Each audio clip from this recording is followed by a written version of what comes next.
பேரவைத் தலைவர் அவர்களே,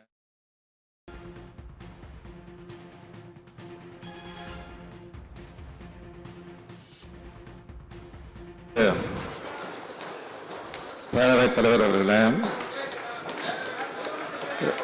2024ஆம் ஆண்டு முதலமைச்சர் காவல் சட்டங்கள் திருத்த சட்டம் முன்னுடைய அறிமுகம் செய்ய அனுமதி கோருகிறேன்.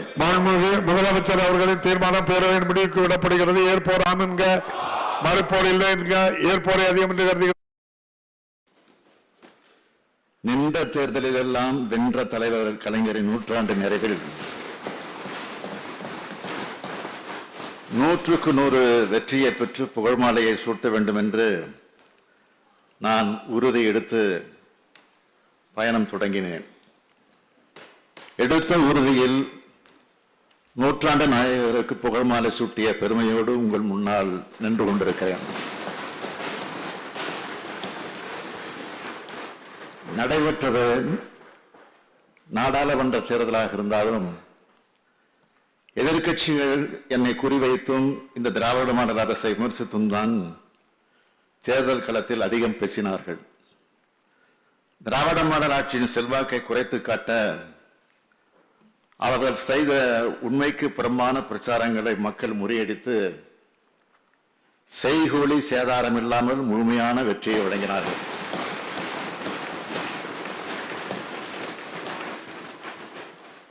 ஆளும் திராவிட முன்னேற்ற கழக அரசின் மீது மக்களுக்கு உள்ள நம்பிக்கையே இந்த தேர்தல் முடிவுகள் காட்டுகின்றன.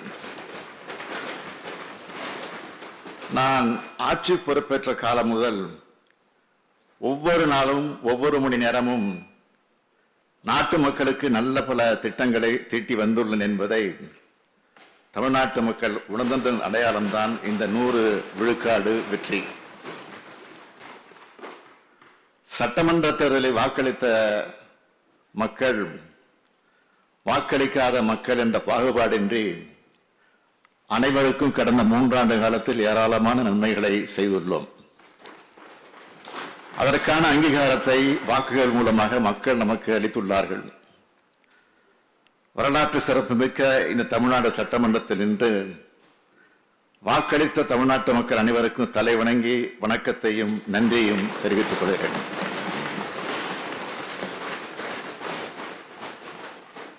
வரும் 2 ஆண்டு காலமும் இதே போன்ற ஈடு இணையற்ற திட்டங்களை தீட்டி தந்து 2026ஆம் ஆண்டு சட்டமன்ற தேர்தலிலும் மகத்தான வெற்றியை நாங்கள் பெறுவோம். இதனை மமதையோடு நான் சொல்லவில்லை, மனசாட்சிப்படி செயல்படும் இந்த ஸ்டாலின் மீதும் திராவிட மாடல் அரசின் மீதும் மக்கள் வைத்துள்ள நம்பிக்கையின் அடிப்படையில் துணிச்சலோடு சொல்கிறேன். நாடாளுமன்ற தேர்தல் முடிவுகளை சட்டமன்ற தொகுதிகள் வாரியாக ஆய்வு செய்தால் திமுக கூட்டணி 221 தொகுதிகளை கைப்பற்றி வெற்றி பெற்றுள்ளது. மக்கள் மனதில் யார் இருக்கிறார்கள், யாரை மக்கள் அடியோடு புறக்கணித்துள்ளார்கள் என்பதையெல்லாம் இதன் மூலம் உணர முடியும். அதனால்தான் மக்களால் ஒதுக்கப்பட்டவர்கள் நமது முகத்தை நேருக்கு நேராக பார்க்க முடியாமல் தினந்தோறும் இந்த அவைக்கு வந்து அவையின் மாண்புக்கும் குந்தகம் விளைவித்து சென்று விட்டார்கள். இந்த தேர்தல் தோல்வியை மறைக்க அவர்கள் போட்ட சதி திட்டம்தான் நடவடிக்கை எடுக்கப்பட்ட கள்ளக்குறிச்சி விவகாரத்தை தொடர்ந்து கிளப்பியது. கடந்த 19ஆம் தேதி இந்த சம்பவத்தை நான் கேள்விப்பட்டதும் பாதிக்கப்பட்ட அனைவருக்கும் உரிய சிகிச்சை அளிக்க உத்தரவிட்டேன். அது குறித்து இதே அவையில் 20ஆம் தேதி முழுமையான அறிக்கையை தாக்கல் செய்துள்ளேன். கள்ளக்குறிச்சி சம்பவத்துக்கான உண்மையான காரணத்தை அறிய உயர்நீதிமன்ற ஓய்வு பெற்ற நீதியரசர் கோகுல்தாஸ் அவர்கள் தலைமையில் ஆணையம் அமைத்தேன். சிபிசிஐடி விசாரிக்க உத்தரவிட்டேன். அமைச்சர்கள், உள்துறை செயலாளர், டிஜிபி ஆகியோரை உடனடியாக சம்பவ இடத்திற்கு அனுப்பி வைத்தேன். குற்றவாளிகளில் 20க்கும் மேற்பட்டோர் கைது செய்யப்பட்டுள்ளார்கள். கள்ளச்சாராயம், விஷச்சாராயம் ஒழிப்பு மற்றும் குற்றவாளிகள் கைது நடவடிக்கைகள் தீவிரமாக தொடர்கிறது. இறந்தோர், மற்றும் பாதிக்கப்பட்டோர் குடும்பங்களுக்கு இழப்பீடு வழங்கப்பட்டுள்ளது. பெற்றோரை இழந்த பிள்ளைகளின் கல்வி வாழ்க்கை பொறுப்பை அரசு ஏற்றுக்கொண்டிருக்கிறது. சம்பந்தப்பட்ட அதிகாரிகள் மீது பணியிடை நீக்கம் உள்ளிட்ட நடவடிக்கைகள் எடுக்கப்பட்டுள்ளன. இப்படிப்பட்ட நடவடிக்கைகளை 24 மணி நேரத்தில் எடுத்துள்ளோம். இதன் பிறகும் நடவடிக்கை சரியில்லை என்று சொல்வது அவர்கள் நடத்தும் திசை திருப்பல் நாடகம். எதை மறைத்தோம் என்று சிபிஐ விசாரணை கேட்கிறார்கள். சாத்தான்குளம் சம்பவத்தில் 2 பேர் கொல்லப்பட்டதற்கே சிபிஐ விசாரணை கேட்டீர்களே என்று மாண்புமிகு எதிர்க்கட்சி தலைவர் பேட்டியளித்திருக்கிறார். மனித உயிர்கள் இறந்து போனால் 2 பேரா 20 பேரா என்று பார்ப்பதில்லை. ஒரே ஒருவர் இறந்தாலும் அது மாபெரும் இழப்புதான். சாத்தான்குளம் சம்பவத்தை அன்றைய அதிமுக அரசு முழுக்க மறைக்க திரிக்க நினைத்தது. அதனால் அப்பொழுது சிபிஐ விசாரணை கேட்டோம். ஆனால் இன்றைக்கு இந்த அரசு எதையும் மறைக்கவில்லை. குறுகிய காலத்திற்குள் குற்றவாளிகளை கைது செய்து ஒருவர் கூட தப்ப முடியாத என்கிற நிலையை உருவாக்கி இருக்கிறோம். விஷச்சாராய விற்பனை என்பது ஒரு சமூக குற்றம். விலை மதிப்பில்லாத மனித உயிர்களை வெளிவாங்குகிற இதை முற்றிலுமாக ஒழிக்க இந்த அரசு உறுதி பூண்டுள்ளது. இந்த அவைக்கு நான் தெரிவித்துக் கொள்கிறேன். கள்ளக்குறிச்சி சம்பவத்திற்கு பிறகு மாவட்ட ஆட்சியர்கள், காவல்துறை எஸ்பிக்கள் ஆய்வுக் கூட்டத்தில் பேசிய நான் இது தொடர்பான கடுமையான எச்சரிக்கை விடுத்துள்ளேன். இனிமேல் எங்காவது கள்ளச்சார உயிர்பலி நடக்குமானால் அதற்கு அந்த மாவட்ட காவல்துறை அதிகாரியும் எல்லைக்குட்பட்ட காவல் நிலைய அதிகாரியும் தான் பொறுப்பேற்க வேண்டும் என்பதை மிகவும் கண்டிப்புடன் சொல்லியிருக்கிறேன். அதே போலவே போதைப்பொருள் நடமாட்டம் மற்றும் விற்பனையை முற்றிலுமாக தடுக்க அனைத்து முயற்சிகளும் எடுத்து வருகிறோம். வெளி மாநிலங்களிலிருந்து கடத்தி வரப்படும் கஞ்சாவை தடுக்க கடும் நடவடிக்கை எடுக்கப்பட்டு வருகிறது. இக்குற்றங்களில் கைது செய்யப்படுபவர்களின் சொத்துக்களை பறிமுதல் செய்கிறோம். கடந்த 2 ஆண்டுகளாக குற்றவாளிகளுடைய 18 கோடியே 5 லட்சம் ரூபாய் மதிப்பிலான 46 சொத்துக்கள் பறிமுதல் செய்யப்பட்டுள்ளது. வங்கி கணக்குகள் முடக்கப்பட்டுள்ளது. கள்ளச்சாராயத்தைப் போலவே போதை மருந்து ஒழிப்பிலும் காவல்துறை அதிகாரிகள் உறுதியாக இருக்க வேண்டும் என்று தொடர்ந்து அறிவுறுத்தி வருகிறேன். மது போதை பழக்கங்களுக்கு எதிராக குற்றத்தடுப்பு நடவடிக்கைகளை அரசு ஒரு பக்கம் எடுத்தாலும் இது தொடர்பான விழிப்புணர்வு பிரச்சாரங்கள் அதிகம் முன்னெடுக்கப்பட வேண்டும் என்று அரசு கருதுகிறது. போதை மருந்தின் பாதிப்புகளை உணர்த்துதல், குடிநோயாளிகளை மீட்பது ஆகியவற்றை ஒரு இயக்கமாகவே நடத்தி வருகிறது. அந்த இயக்கத்தை சட்டமன்ற உறுப்பினர் அனைவரும் கட்சி பாகுபாடின்றி மக்களிடம் கொண்டு சேர்க்க வேண்டும் என கேட்டுக்கொள்கிறேன். அடுத்தது, மிக முக்கியமான வழக்கான கொடநாடு வழக்கு குறித்து இந்த அரசு எடுத்துள்ள நடவடிக்கைகளை இந்த அவைக்கு தெரிவிப்பதை எனது கடமையாக கருதுகிறேன். கொடநாடு வழக்கில் இதுவரை 268 சாட்சிகள் விசாரிக்கப்பட்டு எதிரிகள் பயன்படுத்திய 8 செல்போன்கள், 4 சிம் கார்டுகள் கோவை வட்டார தடய அறிவியல் ஆய்வகத்துக்கு அனுப்பி வைக்கப்பட்டது. அவர்களிடமிருந்து 8000 பக்கம் கொண்ட ஆய்வறிக்கை பெறப்பட்டுள்ளது. சம்பவம் நடந்தபோது எதிரிகள் சிலருக்கு வெளிநாட்டு போன் அழைப்புகள் வந்துள்ளது. எனவே அதனை இன்டர்போல் உதவியுடன் விசாரிக்க வேண்டும். மேலும் சிலருக்கு இதில் தொடர்பு இருக்கிறதா என்ற கோணத்திலும் விசாரித்து வருகிறோம். சட்டம் ஒழுங்கை காப்பதில் தமிழ்நாடு அரசு வெற்றிகரமாக செயல்பட்டுள்ளது. அனைத்து விழாக்களையும் அமைதியான முறையில் நடத்தி காட்டியிருக்கிறோம். 18 ஆண்டுகளாக நின்று போயிருந்த சிவகங்கை கண்டதேவி அருள்மிகு திருக்கோயில் போராட்ட தேரோட்டத்தை எந்த பிரச்சனையும் என்று சுமூகமாக நடத்தி காட்டியிருக்கிறோம். அதற்காக அந்த பகுதி மக்கள் என்னை நேரில் சந்தித்து நன்றி கூறினார்கள். 40 லட்சம் பேர் திரண்ட திருவண்ணாமலை கார்த்திகை தீப திருவிழா, 2 லட்சம் பேர் பங்கெடுத்த மதுரை சித்திரை திருவிழா, 8 லட்சம் பேர் கூடிய திருச்செந்தூர் சூரசம்சாரம், 5 லட்சம் பேர் கூடிய பழனி தைப்பூச திருவிழா, 12 லட்சம் பேர் பங்கேற்ற குலசேகரப்பட்டினம் தசரா, 3 லட்சம் பேர் பங்கேற்ற வேளாங்கண்ணி தேவாலய கொடியேற்று திருவிழா, 20,000 பேர் பங்கேற்ற நாகூர் சந்தனக்கூடு திருவிழா உள்ளிட்ட பொதுமக்கள் அதிகம் கூடும் விழாக்கள் அனைத்தையும் அமைதியாக நடத்தி காட்டியிருக்கிறோம்.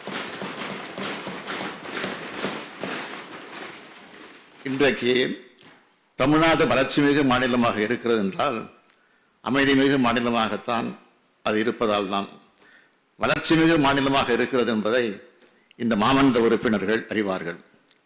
காவல்துறையில் கடந்த 3 ஆண்டு காலத்தில் மொத்தம் 190 அறிவிப்புகள் வெளியிடப்பட்டன. அதில் 179 அறிவிப்புகளுக்கு அரசாணை வெளியிடப்பட்டு நடைமுறைக்கு வந்துள்ளன என்பதை அறிவிப்பதில் மகிழ்ச்சி அடைகிறேன்.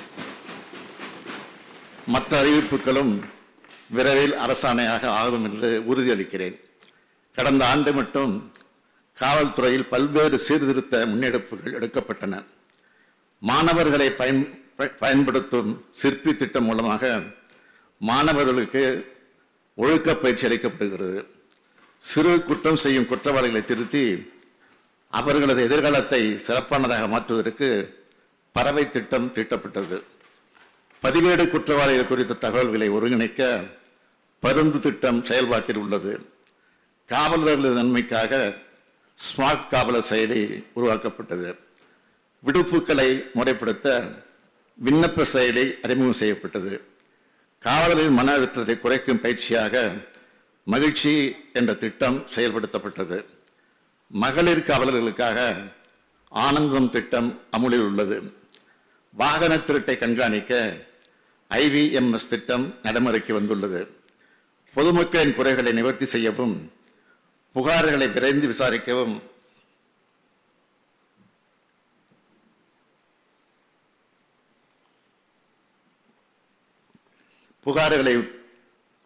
விசாரிக்கவும் நீதிமன்ற வழக்குகளை விரைந்து முடிக்கவும் இந்த அரசு பல்வேறு நடவடிக்கைகளை எடுத்து வருகிறது. குற்றங்களை குறைக்கும் துறையாக மட்டுமில்லாமல் குற்றங்களை தடுக்கும் துறையாக செயல்பட வேண்டும் என்று காவல்துறை அதிகாரிகள் மாநாட்டில் ஆலோசனை கூட்டங்களில் தொடர்ந்து வலியுறுத்தி வருகிறேன். குற்றங்களின் எண்ணிக்கையை குறைப்பதல்ல, குற்ற எண்ணத்தை குறைப்பது காவல்துறையின் பணியாக இருக்க வேண்டும் என்றெல்லாம் கட்டளையிட்ட வகையில் சுற்றுச்சூழல் கட்டுக்குள் உள்ளது. வருங்காலங்களில் குற்றங்களை தடுக்க மேலும் நடவடிக்கைகள் கடுமையாக இருக்கும் என்று உறுதியளிக்கிறேன். தமிழ்நாடு இன்று இந்தியாவின் தலைசிறந்த மாநிலமாக உயர்ந்து வருகிறது.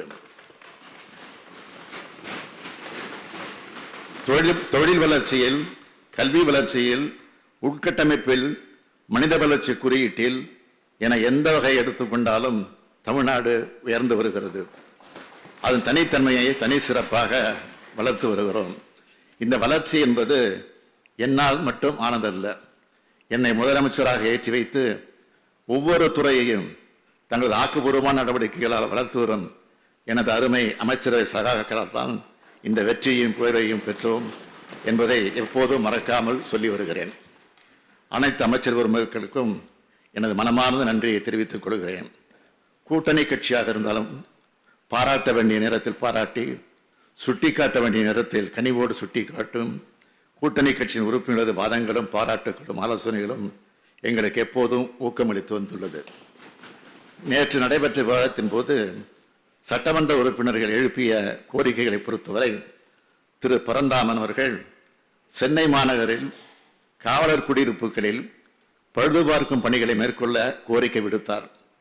ஒவ்வொரு ஆண்டும் காவல்துறையில் சிறப்பு பழுதுபார்க்கும் பணிகளுக்காக வழங்கப்பட்டு வரும் 40 கோடி ரூபாய் இந்த ஆண்டு முதல் 50 கோடி ரூபாயாக உயர்த்தப்பட்டு அப்பணிகள் மேற்கொள்ளப்படும். சட்டமன்ற உறுப்பினர்கள் பேராசிரியர் ஜவஹர்லா அவர்களும் திரு சின்னதுரை அவர்களும் கடந்த காலங்களில் பல்வேறு போராட்டங்களில் கலந்து கொண்ட அரசியல் கட்சியைச் சேர்ந்தவர்கள் மீதும் பொதுமக்கள் மீதும் காவல்துறையால் வழக்குகள் பதிவு செய்யப்பட்டதால் கடவுச்சீட்டு மற்றும் தடையில்லா சான்றிதழ் போன்றவர்களை பெறுவதில் சிரமம் ஏற்படுகிறது என்று தெரிவித்திருந்தார்கள். கடந்த 3 ஆண்டுகளில் இதுபோன்ற பல ஆயிரம் வழக்குகள் திரும்ப பெறப்பட்டுள்ளது. மீதம் இருக்கும் வழக்குகள் குறித்தும் உரிய தரவுகள் பெற்று திரும்ப பெற நடவடிக்கை எடுக்குமாறு சட்டம் ஒழுங்கு கூடுதல் காவல்துறை இயக்குநர் அவர்களை அறிவுறுத்தியிருக்கிறேன். அருமை சகோதரர் திரு சிந்தனை செல்வன் அவர்கள் பேசும்போது செங்கல்பட்டு மாவட்டம் திருப்போரூர் பகுதியில் ஒரு புதிய தீயணைப்பு நிலையம் அமைத்து தர கோரினார். அக்கோரிக்கையை ஏற்று கோவளத்தில் ஒரு புதிய தீயணைப்பு மற்றும் மீட்பு பணிகள் நிலையம் அமைக்கப்படும். இதன் மூலம் திருப்போரூர் பகுதியும் கடலோர பகுதியான கோவளமும் பயன்பெறும். பாமக சட்டமன்ற கட்சித் தலைவர் ஜி.கே. மணி அவர்கள் நடந்து முடிந்த நாடாளுமன்ற தேர்தல் பணி செய்த காவலர்களுக்கு தேர்தல் பணிப்படி வழங்க கோரிக்கை விடுத்தார். அக்கோரிக்கையின் அடிப்படையில் காவல்துறை தலைமை இயக்குநர்களிடம் கருத்துரு பெற்று விரைவில் தேர்தல் பணி வழங்கப்படும். முக்கிய எதிர்க்கட்சியான அதிமுக இந்த கூட்டத்தொடரில் எடுத்த தவறான நிலைப்பாடு எனக்கு வருத்தம் அளிப்பதாகவே இருக்கிறது. ஆக்கபூர்வமான விவாதங்களுக்கு பதில் சொல்வதற்கு நாங்கள் எப்பொழுதும் தயாராக இருக்கிறோம். அந்த பதிலை கேட்பதற்குத்தான் அதிமுக தயாராக இல்லை. ஒருபுறம் தேர்தல் தோல்வி, மறுபுறம் சொந்த கட்சி நெருக்கடி என ரெண்டுக்கும் இடையே சிக்கிக் கொண்டு அதிலிருந்து தப்பிப்பதற்காக அவை நடவடிக்கைகளுக்கு குந்தகம் ஏற்படுத்தியது அதிமுக. நாம் ஆட்சி பொறுப்பேற்றதிலிருந்து எதிர்க்கட்சியினர் இந்த அவையில் எவ்வளவு நேரம் பேசியுள்ளார்கள் என்பதையும், அதிமுக ஆட்சியில் நாங்கள் எதிர்க்கட்சியாக இருந்தபோது எங்களுக்கு எவ்வளவு நேரம் ஒதுக்கீடு செய்யப்பட்டது என்பதை ஒப்பிட்டு பார்த்தால் ரெண்டு ஆட்சிகளின் ஜனநாயக பண்பும் தெரியும், புரியும். மாண்புமிகு பேரவைத் தலைவர்களே, ஆசிரியருக்கே உரிய கண்டிப்புடனும் தெளிந்த அறிவு கூர்மையுடனும் அதே நேரத்தில் சுவையுடவும் இந்த அவையை நடத்தி செல்லும் தங்களுக்கு மனமார்ந்த நன்றியை தெரிவித்துக் கொள்கிறேன். மாண்புமிகு பேரவைத் தலைவர் அவர்களே, இந்த ஆண்டு மானிய கோரிக்கையில் 100 அறிவிப்புகள் உள்ளது. அதில் சிலவற்றை மட்டும் இப்போது அறிவிக்க விரும்புகிறேன். மீத அறிவிப்புகளை நான் படித்ததாக கருதி அவை குறிப்பில் சேர்த்திடுமாறு கேட்டுக்கொள்கிறேன். கலைஞர் நூற்றாண்டு பேருந்து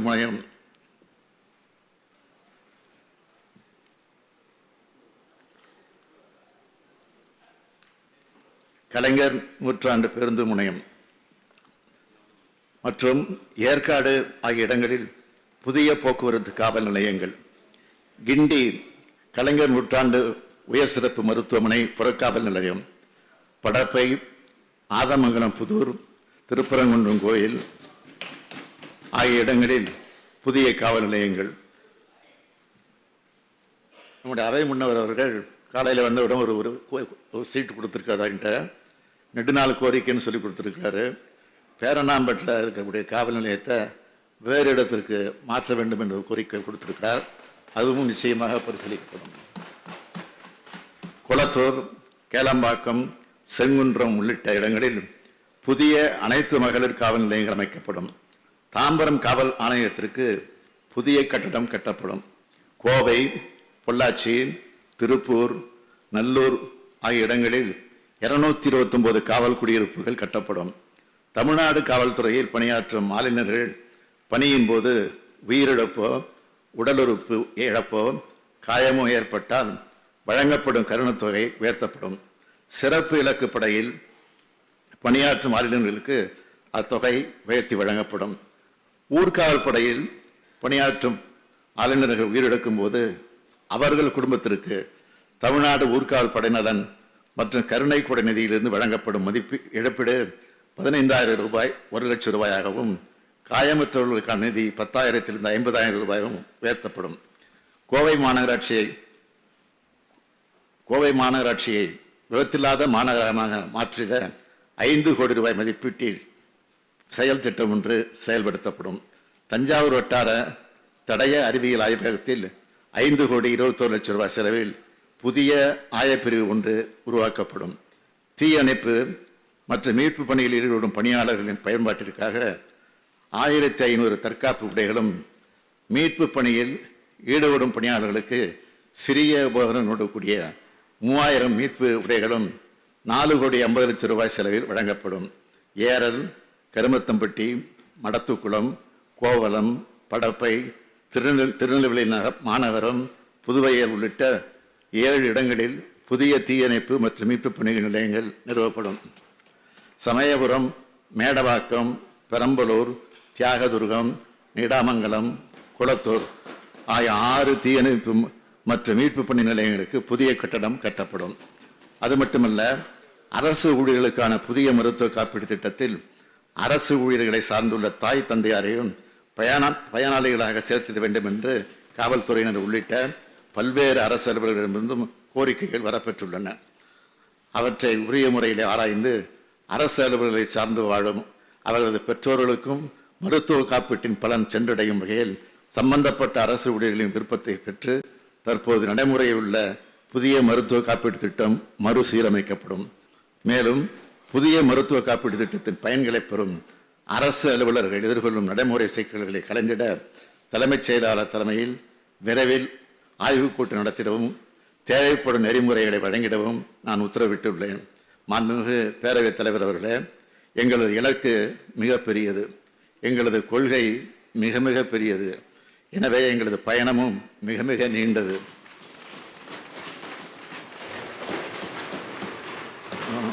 நூற்றாண்டு கால திராவிட இயக்கத்தின் கனவுகளை நிறைவேற்ற வேண்டிய கடமையும் பொறுப்பும் எங்களுக்கு உள்ளது.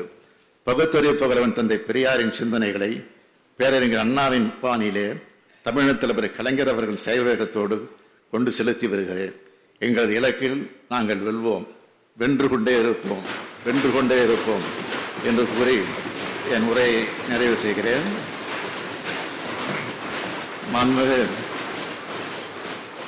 மாண்புமிகு பேரவைத் தலைவர் அவர்களே, மாண்புமிகு உறுப்பினரால் வழங்கப்பட்டிருக்கக்கூடிய கோரிக்கை எண் 22 காவல் பற்றிய மானிய கோரிக்கை மீதான வெட்டு தீர்மானங்களையும், கோரிக்கை எண் 23 தீயணைப்பு மற்றும் மீட்பு பணிகள் குறித்த வெட்டு தீர்மானங்களையும் நான் படித்து பார்த்தேன். அவை விதிகளுக்கு உட்பட்டு இருக்கும் பட்சத்தில் நிச்சயமாக உறுதியாக நிதி நிலைமைக்கு ஏற்றபடியாய் அதை நிறைவேற்ற இந்த அரசு உறுதியாக பரிசீலிக்கும்.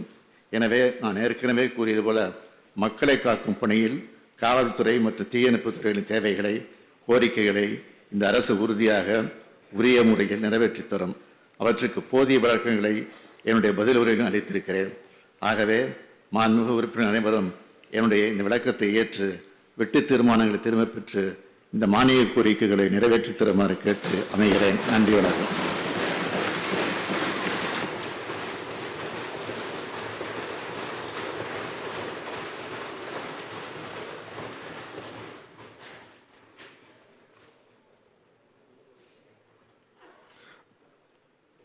விவாதம் முடிவுற்றது. இப்போது வாக்கெடுப்பு. மானிய கோரிக்கை 22 காவல், உள்துறை, மதுவிலக்கு மற்றும் ஆயத்தீர்வைத்துறை 28/6/2024 நாளன்று மாண்புமிகு உறுப்பினர்களால் முன்மொழிய பெற்று வெட்டு தீர்மானங்கள் வலியுறுத்தப்படுகின்றனவா என்று அறிய விரும்புகின்றேன். வெட்டு தீர்மானங்கள் அனைத்தும் பேரவையின் அனுமதியுடன் திரும்ப பெறப்படுகின்றன. காவல், உள்துறை, மதுவிலக்கு மற்றும் ஆயத்தீர்வைத்துறை மானிய கோரிக்கை 22 கீழ் வருவாய் கணக்கில் ரூபாய் 12,101 கோடியே 22,99,000, மூலதன கணக்கில் ரூபாய் 413 கோடியே 25,43,000 மற்றும் கடன் கணக்கில் ரூபாய் 22 கோடியே 1,000 ஆகியவற்றுக்கு மேற்படாத தொகைகள் அரசுக்கு வழங்கப்பட வேண்டும் என்னும் மாண்புமிகு முதலமைச்சர் அவர்களின் தீர்மானம் பேரவையின் முடிவுக்கு விடப்படுகிறது. ஏற்போர் ஆம் என்க, மறுப்போர் இல்லை என்க. ஏற்போரே அதிகம் என்று கருதுகிறேன். ஏற்போரே அதிகம். தீர்மானம் நிறைவேறியது. அரசுக்கு கோரிய தொகைகள் வழங்கப்பெறுகின்றன. மானிய கோரிக்கை 23 தீயணைப்பு மற்றும் மீட்பு பணிகள், உள்துறை, மதுவிலக்கு மற்றும் ஆயத்தீர்வைத்துறை 28/6/2024 நாளன்று மாண்புமிகு உறுப்பினர்களால் முன்மொழியப்பட்ட வெட்டு தீர்மானங்கள் வலியுறுத்தப்படுகின்றனவா என்று அறிய விரும்புகின்றேன். வெட்டு தீர்மானங்கள் அனைத்தும் பேரவையின் அனுமதியுடன் திரும்ப பெறப்படுகின்றன. தீயணைப்பு மற்றும் மீட்பு பணிகள், உள்துறை, மதுவிலக்கு மற்றும் ஆயத்தீர்வைத்துறை மானிய கோரிக்கை 23 கீழ் வருவாய் கணக்கில் ரூபாய் 488 கோடியே 95,54,000, மூலதன கணக்கில் ரூபாய் 87 கோடியே 44,88,000 மற்றும் கடன் கணக்கில் ரூபாய் 1000 ஆகியவற்றுக்கு மேற்படாத தொகைகள் அரசுக்கு வழங்கப்பட வேண்டும் என்னும் மாண்புமிகு முதலமைச்சர் அவர்களின் தீர்மானம் பேரவையின் முடிவுக்கு விடப்படுகிறது. ஏற்போர் ஆம் என்க, மறுப்போர் இல்லை என்க. ஏற்போரே அதிகம் என்று கருதுகிறேன். ஏற்போரே அதிகம். தீர்மானம் நிறைவேறியது. அரசுக்கு கோரிய தொகைகள் வழங்கப்பெறுகின்றன. அரசினர் தீர்மானம். மாண்புமிகு பேரவை முன்னவர் அவர்கள். பேரவை முன்னவர். மாண்புமிகு பேரவைத் தலைவர்களே, சட்டமன்ற பேரவை விதிகள் 30, 130 மற்றும் 132 ஆகியவற்றை தளர்த்தி பேரவையில் இன்று அறிமுகம் செய்யப்பட்ட 2024 ஆண்டு தமிழ்நாடு நிதி ஒதுக்கல் எண் 2 சட்ட முன்வடிவு. ஒரு நிமிஷம், ஒரே ஒரு நிமிஷம். பேரவைக்கு ஒரு அறிவிப்பு. 2024 ஆண்டு தமிழ்நாடு நிதி ஒதுக்க எண் 2 சட்ட முன்னோடிவை பேரவையில் அறிமுகம் செய்யவும் மற்றும் ஆய்வு செய்யவும் மாண்புமிகு ஆளுநர் அவர்கள் தமது இசைவை தெரிவித்துள்ளார்கள்.